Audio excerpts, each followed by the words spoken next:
public schools of England are famous throughout the world for their standard of education and responsible attitude to personal development. This film is about one of the happiest schools in the north of England, Hunmanby Hall School in Yorkshire.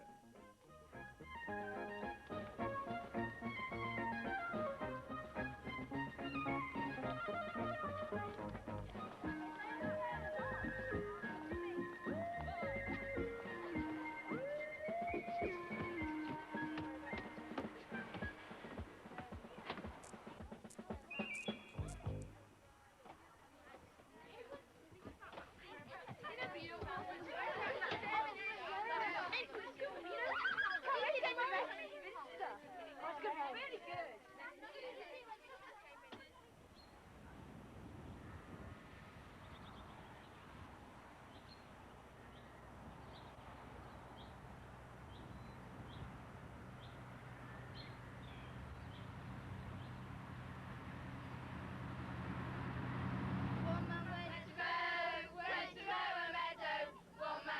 Supersonic electronics with the dog. Went to mow a meadow.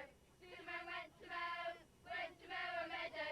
Two men, one man, and his supersonic electronics with the dog. Yeah. Went to mow a meadow. Three men went to mow. Went to mow a meadow. Three men, two men, one man, and his supersonic electronics with the dog. Yeah. Went to mow a meadow. Four men went to mow. Went to mow a meadow. Four men, three men, two men, one man, and his supersonic electronics fit the dog.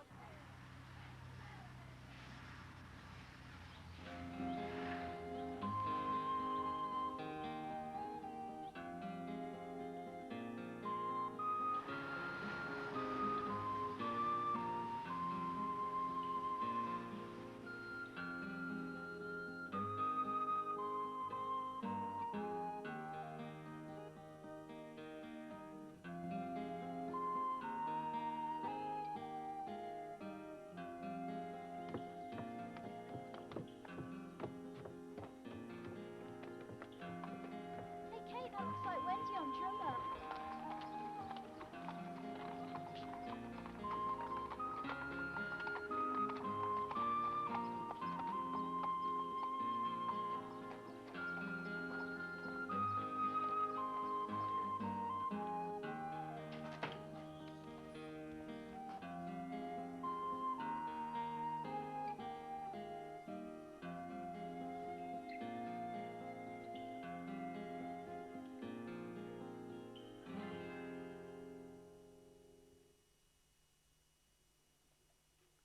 Hello and welcome to Hunmanby. I'm very glad to have the opportunity to tell you a little bit about our school before we show you some of the things that we do. When people come here, the first thing that they comment upon is that the girls seem happy. And I want to talk about happiness first. I don't mean that I think that happiness is more important than working, because of course it isn't. All schools place great emphasis upon their academic work and upon the achieving of potential, and so do we. But it does seem to me enormously important that girls should be happy at school, because I believe that if they're not happy, then they won't achieve their potential. When a girl first comes here, she is greeted by an older girl who we call a big sister. A big sister will be someone perhaps in the 5th form or the 6th form who will write to a girl before she comes, telephone her, possibly even visit her if distance makes that possible. But whatever, the big sister will be here on the day that the girl arrives, and she will greet her, bring her to see me, take her to see her house matron, take her to meet her form mistress, take her to meet the nursing sister. She will sit with her through her first meals, help her unpack, and generally smooth the path of a girl's life. You're coming to lunch at the same time every day. Now, as you can see, we've got a selection of cold meals or hot meals. What would you like? Now then, there's a selection of vegetables. Help yourself, plenty of them.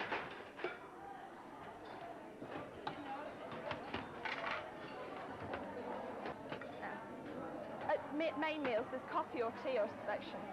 Just come over here. You get your tomato sauce and sour cream from there. Would you like to sit down opposite me? What we hope for each girl at Hunmanby is that she'll achieve her potential. Many of our girls are highly academic, but some are not. And for all girls, we ask that they are not in competition with one another, but in competition with themselves. That each girl should believe that she is called upon to do her best, and that her best is good enough. In many ways, this is helped by being at a boarding school, because we have small classes, we have an atmosphere in which girls can approach their teaching staff individually and ask for help with things that they find difficult.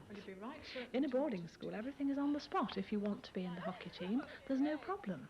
If you want to go to the art club and the ballet club, be in the Guide Company, take up Duke of Edinburgh's award, try your hand at fencing or judo or drama, if you want to be in the school play or the school choir or the school orchestra, there isn't any problem. It's all here, and the system is set up to provide for you so that you are able to take part in anything you want. Now, with the best will in the world, this isn't always possible in a day school, because parents have got lives too. And parents ought to have lives, because there is a way in which a family can be smothering rather than supportive. When a girl comes, of course she's homesick at first, but she'll very quickly settle down, and indeed, what sort of a home would it be if she didn't miss it a little bit when she first left? In fact, that's one of the advantages of being at a girls-only school, because the older girls are very helpful in creating an atmosphere of security for the younger girls. There are many other advantages to being at a girls-only school. Most of them are academic. They include single-sex classes which help girls to do far better in all subjects, but particularly in maths and sciences. Recent research done by a number of universities, both in this country and abroad, has indicated that girls do very much better in single-sex classes than in mixed classes. Co-education is something that benefits boys. I hesitate to say it, but it was, I think, designed by men for boys. There is a sense in which a girl's life is far more complicated than a boy's, because for a girl there is also the prospect of running a home as well as having a career, and many women these days combine both very successfully. It's important that schools should train a girl to do both things, and therefore we here place emphasis on home economics, needlework and craft, and on traditional girls' subjects, because running a home and acting as a mother is a tremendously important job to do, and it needs to be done well. Boarding schools have got a great deal to offer as a preparation for the business of being a woman, and naturally I think Hunmanby has got more to offer than any other. Of course, our school is a Christian foundation, and this is very important to many of us, both girls and staff, because it gives us a strength and a sense of purpose that we wouldn't otherwise have. Every Sunday we worship in our chapel in company with the village community. Come and have a look. I've got two of our sixth form, Michelle and Antonia, to take you on a tour. Hello, pleased to meet you. Would you like to come up this way? We'll take you first to the new sports hall. When I first came to Hunmanby, there was a hockey match on. I think this probably clinched it for me because I wanted a school that was also interested in sports, and my mum and dad let me choose.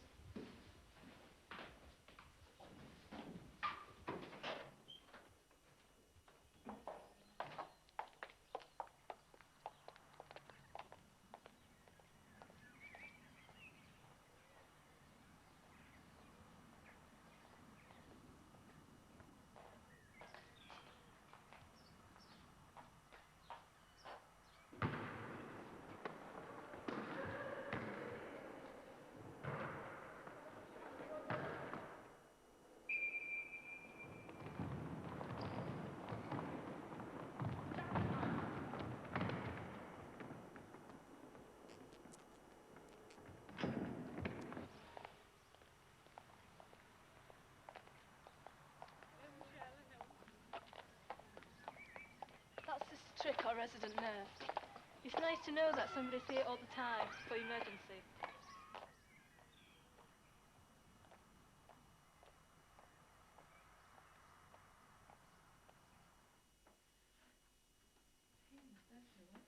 Yeah, they look a lot nicer than the new decorated, don't they?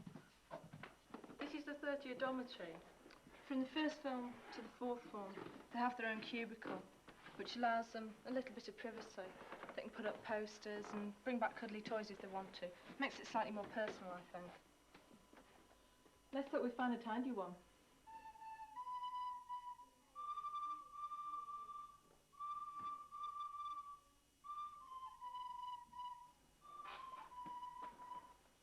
This is the juniors block.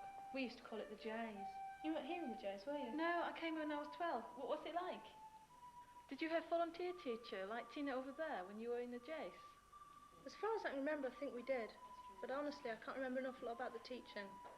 I remember when I first came, it was like a big family. You know, you used to have individual attention from the teachers. But I think the thing I really liked about it was having so many girls of my own age to play with. You know, it's something I'd never really experienced before.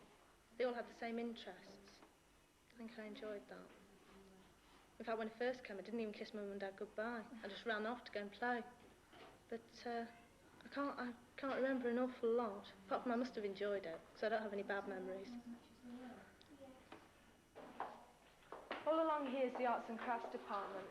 You're able to do screen printing, photography, painting, sculpture. There's many other things you can do as well, though. Let me introduce you to Mr. Nick. Good afternoon. You've arrived at a time when we have some of the lower six in the pottery. Megan here, making a model of Bridget, has been with us since the first form, the last 6 years or so, and is one of our A-level pupils. At this level, one expects quite a lot from pupils, and they're beginning to have quite professional standards. Money hasn't been a problem in the acquiring of the kind of equipment that gives a broader experience, so that all children from 11 upwards get some kind of experience of doing three-dimensional art and some form of printmaking, be it silk screening or lino cutting or anything else.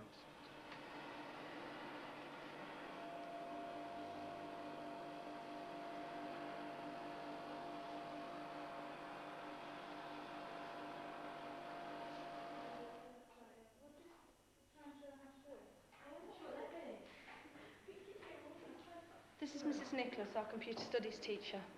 Hello. We're fortunate enough this year to have acquired a new computer room and 9 BBC micros. We also have a machine in the physics lab and one in the junior department.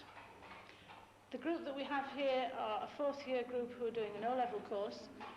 We do a general course in the 2nd form, which familiarises the girls with the machines, and we've just begun a 6th form A-level course this year.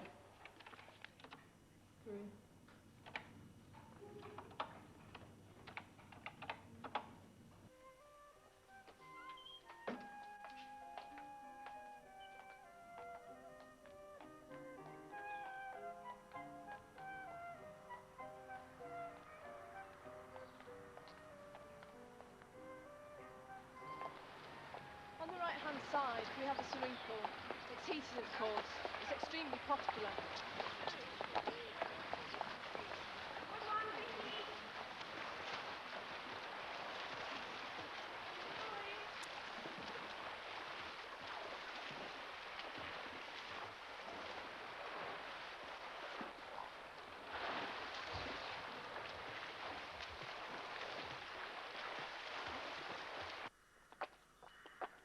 The next building we're coming to is the library. It is quite isolated from the rest of the school. And this makes it ideal for studying in peace and quiet.